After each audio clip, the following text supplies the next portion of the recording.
Hello friends, आपका स्वागत है एक और नए वीडियो में। आज की ये वीडियो बहुत ही ज़्यादा महत्वपूर्ण होने वाली है क्योंकि आज के इस वीडियो के अंदर हम 2023 के केमिस्ट्री का पेपर आपको दिखाने वाले हैं कि 2023 में जो है वो किस तरीके से केमिस्ट्री में क्वेश्चन आए हुए थे। इससे आपको और बिल्कुल ऐसा ही 2024 में भी आपको क्वेश्चन पेपर देखने को मिलेगा। अगर आप इस क्वेश्चन पेपर को सॉल्व कर लेते हैं तो 2024 में आपको बहुत सारा लाभ मिलेगा और आपको थोड़ा अनुभव भी हो जाएगा किस तरीके से प्रश्न जो पूछा जाता है बोर्ड एग्जाम में, क्योंकि ये जो 12th का पेपर है बहुत ही इंपॉर्टेंट पेपर होता है। तो आज की इस वीडियो में आपको पूरा पेपर दिखाऊंगा और इससे आपको अनुभव भी हो जाएगा कि किस तरीके से प्रश्न आएंगे और यहाँ से भी 2024 में बहुत सारे प्रश्न आने की संभावना है। तो आप लोग इस वीडियो को पूरा जरूर देखें और एक एक क्वेश्चन को सॉल्व करके ही आपको जाना है बोर्ड एग्जाम में, क्योंकि ये जो प्रीवियस ईयर होता है बहुत ही इंपॉर्टेंट होता है, वहीं से सवाल जो ज़्यादातर बनते हैं। चलिए सीधे हम इस वीडियो को स्टार्ट करते हैं और पूरा पेपर आपको दिखाते हैं।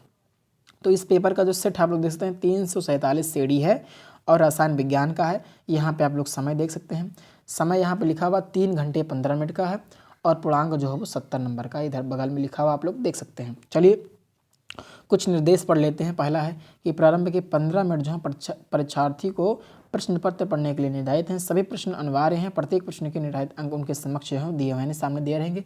गणनात्मक प्रश्नों में गणना के समस्त पद जो है आपको देना है। प्रासंगिक प्रश्नों के प्रासंगिक उत्तर लिखिए, जहां आवश्यक हो रासायनिक समीकरण जो है आपको देना है। चलिए यहाँ से स्टार्ट करते हैं। तो बहुविकल्पी प्रश्न स्टार्ट होगा यहाँ से कि इस प्रश्न के प्रत्येक खंड में जो है 4 विकल्प दिए हुए हैं। सही विकल्प चुनकर उसे अपने उत्तर पुस्तिका में लिखना रहेगा। शुद्ध जल की जो मोलरता होती है वो कितनी होती है, ये पहला प्रश्न है। तो इस वीडियो में केवल आपको प्रश्न दिखा रहा हूँ, अगले वीडियो में सोल्यूशन इसका दूंगा। दूसरा ये है कि विशिष्ट चालकता की इकाई क्या है, ये दूसरा प्रश्न है। तीसरा प्रश्न ये है कि अधिकतम संख्या में यौगिक बनाने वाली उत्कृष्ट गैस है कौन सी है, नियॉन है, जेनॉन है, हीलियम है या आर्गन है, ये गा वाला प्रश्न है। घा वाला प्रश्न ये है कि रंगीन आयनों का निर्माण निम्न की उपस्थिति के कारण संभव होता है, किसके कारण होता है, अयुग्मित इलेक्ट्रॉन के कारण या युग्मित इलेक्ट्रॉन के कारण या अनाबंधित इलेक्ट्रॉन के कारण या इनमें से कोई नहीं। और फिर ये एक रिएक्शन दिया हुआ है, क्या कहलाती है, RCOOAG और Br2 CCl4 की उपस्थिति में रिएक्शन होती है। तो RBr जो है बनता है। R क्या है, एल्किल ग्रुप है। तो वो रिएक्शन जो है वो क्या कहलाती है, हुल्स डीकर रिएक्शन कहलाती है, सिम्मट रिएक्शन कहलाती है, हेल्फोलार्ड जेलिस्की अभिक्रिया या ये वाली अभिक्रिया जो है वो कहलाती है। तो 4 विकल्प जो है वो दिए हुए हैं। टिश्चेंको अभिक्रिया तो कोई एक सही रहेगा। चलें अमीनो अम्ल निम्न के निर्माण की संरचनात्मक इकाई, किसके निर्माण की जो है वो संरचनात्मक जो है वो इकाई है, प्रोटीन, विटामिन, कार्बोहाइड्रेट या लिपिड। तो ये हो गया। अब फिर दूसरा एक एक नंबर का प्रश्न देख सकते हैं, बहुविकल्पीय है। यहाँ से दूसरा प्रश्न स्टार्ट होता है। दूसरा प्रश्न यह है कि का है, दूसरे का कहा है कि सिल्वर FCC चालक में क्रिस्टलीकृत होता है यदि सेल के किनारे की लंबाई इतनी है 4.077 इंटू 10⁸ सेंटीमीटर तथा घनत्व 10.5 ग्राम पर सेंटीमीटर क्यूब है, तो सिल्वर के परमाणु द्रव्यमान की गणना कीजिए। और खा वाला प्रश्न ये है कि एक आवासशील विलेय पदार्थ मोलर द्रव्यमान इतना है कि उस द्रव्यमान की गणना कीजिए जिसको 114 ग्राम ऑक्टेन में घोलने पर उसका वास्तव 80% तक कम हो जाए। और गा वाला प्रश्न यह है कि निम्नलिखित सेल के मानक यानी EMF की गणना करना, ये न्यूमेरिकल पर है। और फिर घा वाला द्रव स्नेही तथा द्रव विरोधी कोलाइड में अंतर जो है वो स्पष्ट कीजिए, ये है। और फिर तीसरा प्रश्न यह है कि कोलराउस का नियम क्या है, इसका एक अनुप्रयोग उदाहरण से जो है लिखिए। H2SO4 के कोई 2 निर्दलीय कारक गुण बताएं।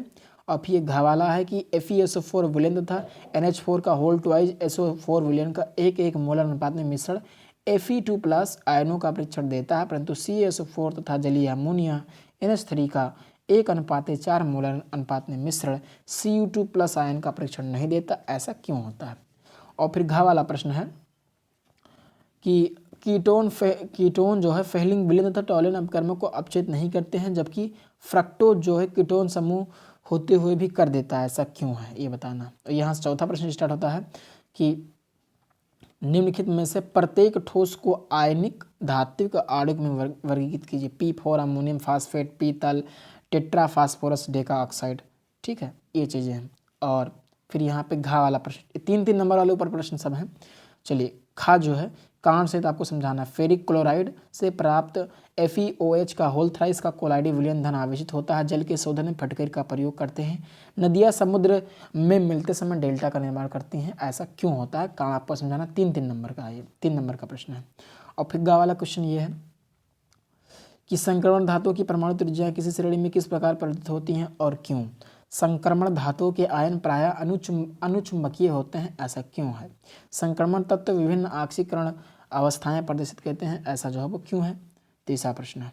चौथा प्रश्न ये है कि घ वाला है कि रासायनिक समीकरण देते हुए सिद्ध कीजिए कि ग्लूकोज अणु में 5 OH समूह तथा 1 CHO समूह उपस्थित होते हैं। ग्लूकोज से रजत दर्पण जो है वो कैसे बनता है? 3 नंबर का प्रश्न ये भी है। चलिए अगला प्रश्न है पांचवा प्रश्न है, 4 नंबर के यहाँ से स्टार्ट होते हैं कि मोलर उन्नयन स्थिरांक एवं मोलल उन्नयन स्थिरांक, मोलर और मोलल में अंतर स्पष्ट कीजिए। इन 2 स्थिरांकों का प्रयोग करते हुए विलेय का आणविक द्रव्यमान ज्ञात करने के लिए 2 अलग सूत्र लिखिए। फिर ओस्टवाल्ड विधि द्वारा नाइट्रिक अम्ल के औद्योगिक उत्पादन का वर्णन कीजिए। इस अम्ल में NO3 नेगेटिव यानी आयन का मूलक का परीक्षण आप कैसे करेंगे? सम्मिलित अभिक्रियाओं के समीकरण भी जो है वो दीजिए। और फिर गा वाला है कि IUPAC नियमों का प्रयोग करते हुए निम्नलिखित के जो सुव्यवस्थित नाम लिखना है। IUPAC वाला उपशासन यौगिक से है। और फिर एक घा वाला है कि एक एरोमेटिक कार्बनिक यौगिक ए जो है जलीय अमोनिया के साथ जो है उपचार करने एवं गर्म करने पर यौगिक बी बनाता है। यौगिक बी बनाता है जो Br2 एवं KOH के साथ गर्म करने पर सूत्र C6H7N वाला यौगिक सी बनाता है। A, B एवं C यौगिकों की संरचना एवं इसके जो है नाम लिखिए। 4 नंबर का जो ये प्रश्न है।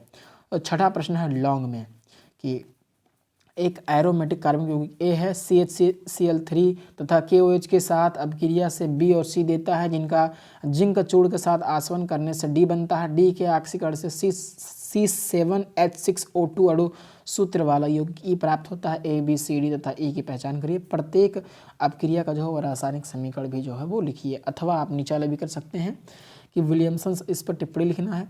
5 नंबर का विलियमसन संश्लेषण पर और किण्वन पर या पायरोलिग्नियस अम्ल से मेथिल अल्कोहल जो है वो प्राप्त करना। और फिर खा है ये कि एक अभिक्रिया है, पूरी अभिक्रिया है। अभिक्रिया का वेग ABCD के सांद्रण में परिवर्तन की दर जो है ज्ञात करना। दूसरा है ये रासायनिक बलगतकी से है कि अभिक्रिया 2A से एक उत्पाद बनता है। A की सांद्रता इतनी है, सांद्रता 10 मिनट में इतना घटकर इतना हो जाती है, तो इस समय अंतराल में अभिक्रिया का वेग जो है वो क्या होगा। अथवा अगर आपको वो नहीं आ रहा है तो आप नीचे वाला कर सकते हैं कि एक अभिक्रिया N2O5 है।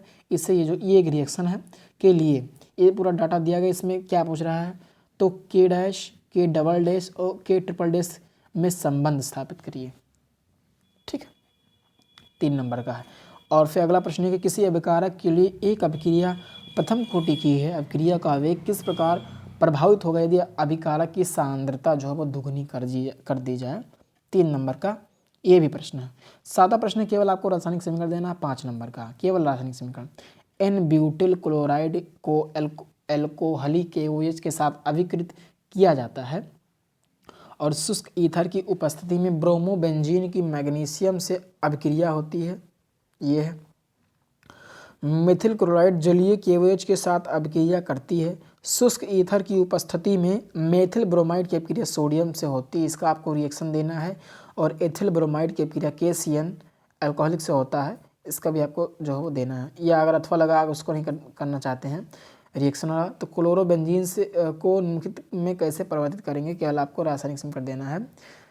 क्लोरोबेंजीन से आप बेंजीन कैसे बनाएंगे, फिनॉल कैसे बनाएंगे, टॉल्यूइन कैसे बनाएंगे, एनिलीन या डाइफेनिल कैसे जो आप बनाएंगे। 1-1 नंबर का सभी है, 5 नंबर के प्रश्न है।